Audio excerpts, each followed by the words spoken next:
യാ അയ്യുഹന്നാസ് ഖദ് അളല്ലക്കും ഷഹ്റുൻ അളീമുൻ ഷഹ്റുൻ മുബാറകുൻ. അല്ലാഹു നിങ്ങൾക്കിതാ ഒരു മാസം കൊണ്ട് തണലിട്ടു തരാൻ പോകുന്നു.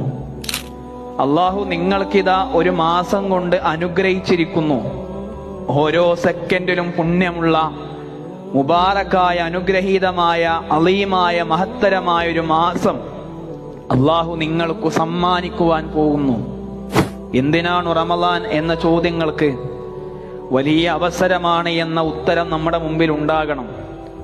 അകന്നകന്നു പോയ അള്ളാഹുവിൻ്റെ അടിമ, നമ്മളിങ്ങനെ എല്ലാ മാസവും നമ്മുടെയൊക്കെ എല്ലാ വർഷവും നമ്മുടെ വാഹനങ്ങളുടെ ഇൻഷുറൻസ് പുതുക്കുന്ന പോലെ നമ്മുടേതായ കുറേ സർട്ടിഫിക്കറ്റുകളൊക്കെയും റിനീവൽ ചെയ്തെടുക്കുന്നത് പോലെ അള്ളാഹു ഒരു അടിമയുടെ ഈമാനിനെ തജ്ദീദ് ചെയ്യുന്ന, അതിനെ ഒന്ന് പുനഃക്രമീകരിക്കുന്ന, റിനീവൽ ചെയ്യുന്ന അതിസുന്ദരമായ ഒരവസരത്തിലേക്കാണ് നമ്മൾ കടന്നു പോകുന്നത്.